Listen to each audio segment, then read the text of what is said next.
Hello दोस्तों, मैं doctor Sanju और आज के हमारे इस वीडियो में हम बात करने वाले हैं विटामिन डी के बारे में। विटामिन डी के बारे में आपने अच्छे से सुना होगा, बहुत से लोगों को इसके बारे में पता है। विटामिन डी एक फैट सॉल्युबल विटामिन होता है।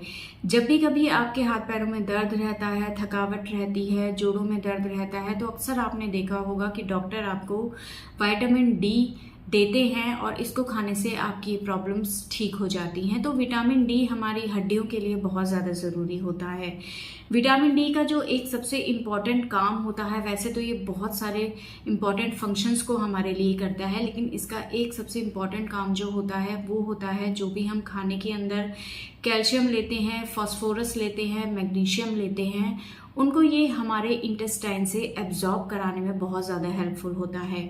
अगर विटामिन डी की हमारे शरीर में कमी हो जाएगी तो ये कैल्शियम, मैग्नीशियम, फास्फोरस इसको हमारा शरीर एब्जॉर्ब नहीं कर पाएगा और इनकी हमारे शरीर के अंदर डेफिशिएंसी होने लगेगी। तो इसलिए विटामिन डी का हमारे शरीर के अंदर बहुत इम्पॉर्टेंट रोल होता है। तो लोगों को ये लगता है कि विटामिन डी हमें धूप से मिलता है, धूप में अगर हम बैठेंगे तो हमारे शरीर में विटामिन डी बनने लगेगा, लेकिन ऐसा नहीं है। ये एक बहुत लंबा प्रोसेस होता है विटामिन डी के बनने का। तो आखिर ये विटामिन डी बनता कैसे है? तो देखिए, जब धूप हमारी स्किन के ऊपर पड़ती है तो स्किन के अंदर की लेयर्स के अंदर कोलेस्ट्रॉल फैट के रूप में जमा होता है। तो ये जो कोलेस्ट्रॉल सेल्स होती हैं, ये अल्ट्रावायलेट रेस के कांटेक्ट में आके विटामिन D2 और D3 बनाती है, जिनको कि हम कॉलीकैल्सिफेरॉल और अर्गोकैल्सिफेरॉल बोलते हैं। ये दोनों ही विटामिन डी की इनएक्टिव फॉर्म्स होती हैं।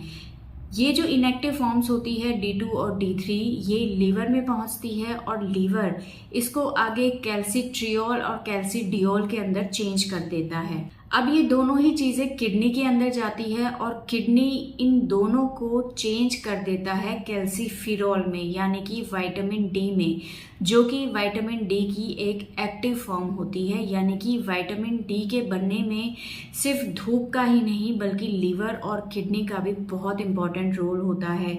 ये दोनों ही ऑर्गन इनएक्टिव विटामिन डी को एक्टिव विटामिन डी में कन्वर्ट करता है, जिसको कि हमारा शरीर विटामिन डी के रूप में काम में लेता है। तो ये पूरा एक प्रोसेस होता है इसके बनने में। लेकिन आज के टाइम में बहुत से लोगों में आपने देखा होगा विटामिन डी की डेफिशिएंसी लोगों के अंदर होने लग जाती है। तो आज के हमारे इस वीडियो में मैं यही बताऊंगी कि किन लोगों में विटामिन डी की कमी होने के चांसेस ज़्यादा होते हैं।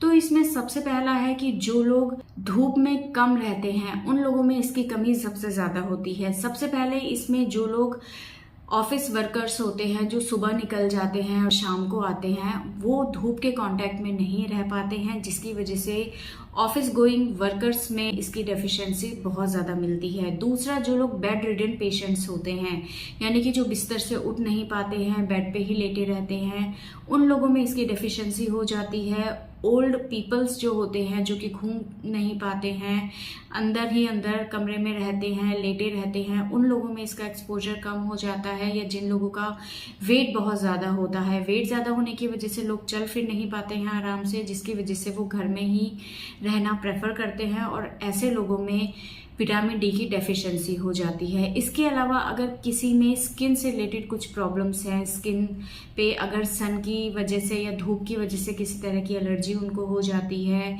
या सोराइसिस या बहुत से स्किन प्रॉब्लम्स में डॉक्टर उनको बोलते हैं कि आपको धूप में नहीं जाना है, धूप से आपको प्रॉब्लम होगी, तो वो लोग भी धूप में नहीं जाते हैं, जिसकी वजह से उनमें विटामिन डी की डेफिशिएंसी हो जाती है।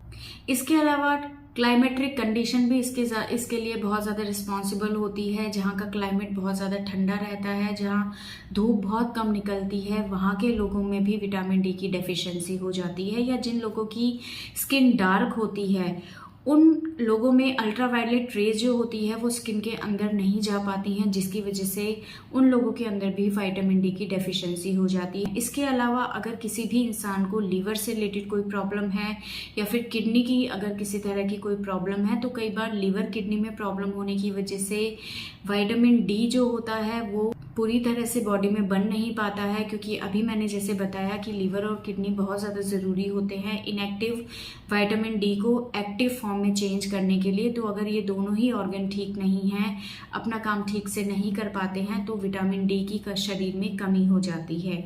इसके अलावा अगर किसी तरह की इंटेस्टाइनल प्रॉब्लम है, आप डाइट में विटामिन डी जो ले रहे हैं वो आपकी बॉडी एब्जॉर्ब नहीं कर पा रही है, क्योंकि आपके इंटेस्टाइन में किसी तरह की प्रॉब्लम है, जैसे कि आपको क्रॉन्स डिजीज़ है या कोलाइटिस की प्रॉब्लम है या कोई क्रॉनिक आपको डायरिया डिसेंट्री की प्रॉब्लम है, तो कई बार इन कारणों की वजह से भी जो विटामिन डी है वो एब्जॉर्ब नहीं हो पाता है और बॉडी इसको यूज़ नहीं कर पाती है। इसके अलावा बहुत सी ऐसी मेडिसिन्स होती हैं जिनको कि अगर आप बहुत लंबे टाइम से यूज़ करते आ रहे हैं, तो इन मेडिसिन्स को ज़्यादा लेने की वजह से भी ये आपके विटामिन डी की फॉर्मेशन में और इसके एब्जॉर्प्शन में प्रॉब्लम कर सकती हैं। जैसे कि अगर किसी को दौरे आते हैं, उसकी कोई मेडिसिन ले रहा है या कोई एंटासिड मेडिसिन बहुत टाइम से ले रहा है या किसी तरह की कोई स्टीरॉयड मेडिसिन बहुत लंबे टाइम से चल रही हैं, तो इन मेडिसिन की वजह से भी आपकी बॉडी में विटामिन डी की कमी हो सकती है।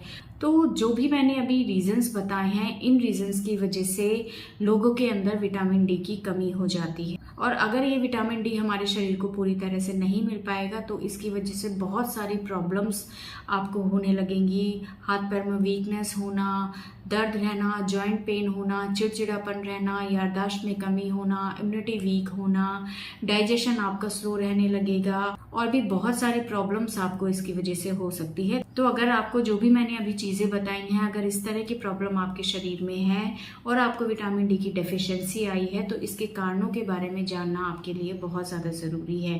तो दोस्तों, ये था आज का हमारा वीडियो कि किन लोगों के अंदर विटामिन डी की डेफिशिएंसी होने के चांसेस ज़्यादा होते हैं। तो इस वीडियो से रिलेटेड अगर आपके किसी तरह के कोई सवाल हैं जो आप हमसे पूछना चाहते हैं, तो आप हमें कमेंट कर सकते हैं और हमारे आने वाले वीडियोज़ को देखने के लिए हमारे इस चैनल को सब्सक्राइब ज़रूर करें।